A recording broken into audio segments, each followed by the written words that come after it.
पश्चिम बंगाल में ममता के विधायक जो करने जा रहे हैं उसको लेकर भी बवाल हो रहा है और वो भी बाबरी मस्जिद से जुड़ा हुआ मसला है। आपको जानकारी दे दें कि टीएमसी विधायक हुमायूं कबीर ने मुस्लिम बाहुल्य मुर्शिदाबाद में बाबरी मस्जिद बनाने का ऐलान कर दिया है। ममता बनर्जी आज मालदा और मुर्शिदाबाद जा रही हैं। थोड़ी देर में ममता मालदा पहुंचेंगी, जहां वो एसआईआर के विरोध में जनसभा करेंगी। अब आज एसआईआर का मुद्दा ममता बनर्जी की तरफ से उठाया जाएगा। शाम को सीएम ममता मुर्शिदाबाद पहुंचेंगी।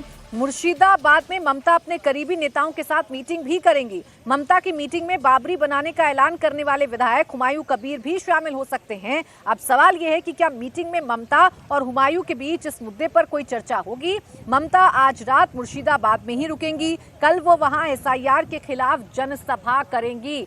तो ममता बनर्जी के विधायक हैं, टीएमसी के विधायक हैं हुमायूं कबीर, जिन्होंने ये ऐलान किया था, बाकायदा उन्होंने पोस्टर लगा दिए थे और ये ऐलान किया गया था कि 6 दिसंबर जिस दिन बाबरी मस्जिद विध्वंस हुआ था, 6 दिसंबर की तारीख को ही चुना गया है। और ये कहा गया है उनकी तरफ से पोस्टर में बाकायदा, और बयान भी दिया गया है कि हम 6 दिसंबर को मुर्शिदाबाद में बाबरी मस्जिद की नींव रखेंगे। इसमें तमाम बड़े नेताओं को, तमाम बड़े लोगों को बुलाएंगे। आज जब ममता बनर्जी जा रही हैं और उनकी बैठक में अगर हुमायूं कबीर शामिल होंगे, तो क्या इस मसले पर ममता बनर्जी अपने विधायक से कोई बात करेंगी? क्या कोई टीएमसी का रुख जो है वो स्पष्ट होगा? क्योंकि ये तो जरूर है कि फिलहाल ध्रुवीकरण के इर्द गिर्द बंगाल की सियासत घूमती हुई नजर आ रही है। ममता के विधायक को बाबरी का नाम लेना मुफीद लगा बंगाल में, तो बाबरी का नाम ले लिया गया। लेकिन क्या इस पर कोई कदम टीएमसी की तरफ से उठाया जाएगा? क्या ममता बनर्जी की तरफ से उठाया जाएगा? ये सवाल है। पश्चिम बंगाल में मालदा और मुर्शिदाबाद दोनों ही मुस्लिम बाहुल्य जिले हैं। मालदा में जहां मुस्लिम आबादी 51% है, तो वहीं मुर्शिदाबाद में 66% मुसलमान हैं। 2001 के चुनाव में मालदा और मुर्शिदाबाद दोनों ही जिलों में ममता की पार्टी का दबदबा था। मुर्शिदाबाद की कुल 22 सीटों में से टीएमसी ने 20 सीटों पर जीत हासिल की थी, जबकि बीजेपी को सिर्फ 2 सीटें मिली थी। इस बार के चुनाव में मुर्शिदाबाद का दंगा और बाबरी मस्जिद का निर्माण बड़ा मुद्दा बनने जा रहा है। सवाल यह है कि क्या ममता का मुर्शिदाबाद प्रयोग चुनाव में ममता को बम्पर मुस्लिम वोट दिलाएगा? क्या इससे जो चुनावों में वोटों के ध्रुवीकरण की हम चर्चा करते हैं, क्या सीधा सीधा लाभ होगा? क्या ये वोटों में कन्वर्ट होगा? भवदेश जी, इसको भी जोड़ लेना, हम इस मुद्दे को भी जोड़ लें। बाबरी जैसे तैसे चर्चा में तो आ रही है और बंगाल में अगर ये वाला प्रयोग किया जा रहा है, ममता आज मुर्शिदाबाद में ही रहेंगी, तो क्या ये मान लिया जाए कि रणनीति अब आगे चलेगी ममता बनर्जी की मुस्लिम वोट्स को अपने साथ रखने की, इंटैक्ट करने की?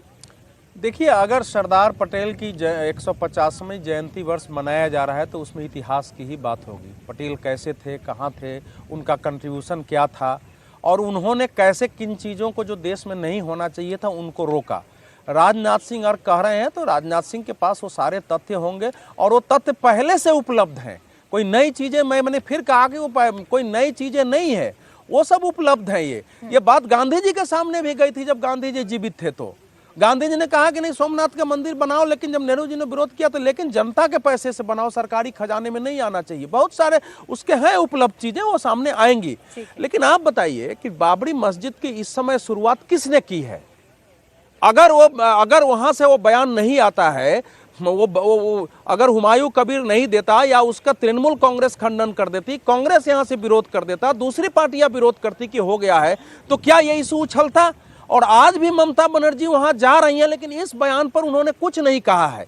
जब पिछले वर्ष दंगों में वहां से हिंदू और बाकी समुदाय के लोगों को भाग करके दूसरे राज्य में जाना पड़ा, दूसरे जिले में जाना पड़ा था, स्कूल में थे, साफ था, तो ममता बनर्जी को वहां जाने में कितने 2.5 हफ्ते लग गए थे वहां जाने में। और उसके बाद वो 2 दिन बाद वहां जो उलेमाओं का और मुसलमानों का सम्मेलन था कोलकाता में, उस पर गई थी कि मैं आपके साथ हूं, और उसमें भी उन्होंने मालदा वो कुछ बयान नहीं दिया है। तो पहले वामपंथी शासन ने, बाद में ममता बनर्जी ने, इन सब ने, जो बंगाल में भी जो भी उसके बाद कुछ लिबरल मुसलमान थे, उनकी जगह जो फंडामेंटलिस्ट थे, जिनके अंदर कुछ अजीब अजीब किस्म बातें जो सांप्रदायिक थे, उनको बढ़ावा देकर चुनाव जीतने की कोशिश की है। क्या ममता बनर्जी, मैं पूछ रहा हूं, आपने भी अपने टेलीविजन पर दिखाया, सारे टेलीविजन दिखा रहे हैं कि सीमा पर बांग्लादेशी घुसपैठी हैं, बसीरहाट में 3-3 जगह खड़े हैं कि हमको उस पर जाने दो। क्या वहां जाके चेक करेंगे कि हमारे राज्य में कैसे आए? हम बात कर रहे हैं, यहाँ पर 22 सीटें हैं और यहाँ टीएमसी का अच्छा खासा दबदबा है भाई। 20 सीटें सीटों पर टीएमसी ने जीत दर्ज की थी और बीजेपी के खाते में सिर्फ 2 सीटें गई थी। अब इसी मुर्शिदाबाद में चूंकि दंगे का भी जिक्र होगा, किस तरीके से अत्याचार हिंदू बस्तियों पर हुआ था, हिंदुओं के घर तोड़े गए थे, मंदिरों में तोड़फोड़ की गई थी, ये मुद्दा भी उठाया जाएगा। तो क्या इसी का काउंटर ढूंढने की कोशिश रविंद्र जी यहाँ की गई है टीएमसी के विधायक की तरफ से? देखिए, बात वही है, ये सिर्फ ध्रुवीकरण की राजनीति है। ध्रुवीकरण दोनों पॉलिटिकल पार्टीज को सूट करता है और इसलिए इधर से ये बयान दिया जाएगा, उधर से वो बयान दिया जाएगा। इसको बंगाल चुनाव तक खींचने की पूरी तैयारी है।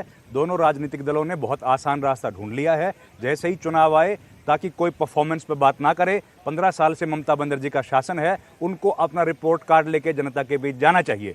लेकिन वही काम जो बीजेपी अलग अलग प्रदेशों में करती रही है, लोकसभा चुनाव से पहले करती दिखती है, वही काम अब तमाम राजनीतिक दल कर रहे हैं। और ध्रुवीकरण की राजनीति या फ्रीबीज की जो पॉलिटिक्स है वो बहुत आसान है। अगर उसमें कोई जनता जो है आपकी जिम्मेदारी तय नहीं करती है, आप एक पैसा डालिए और चुनाव जीत जाइए, ध्रुवीकरण करिए, मुख्य मुद्दे हैं उनसे भटका दीजिए। वही काम ममता बनर्जी करती हुई दिख रही है और वही काम इधर से बीजेपी इधर करती हुई। पिच पर फिलहाल बंगाल का चुनाव आ गया है, ममता बनर्जी आज मुर्शिदाबाद है। अब देखना यही दिलचस्प है कि वो क्या अपने विधायक से इस मसले पर बात करती हैं, ये मसला ऐसे ही चलता रहेगा, क्योंकि मुस्लिम का बम्पर वोट ममता को जीत के लिए चाहिए।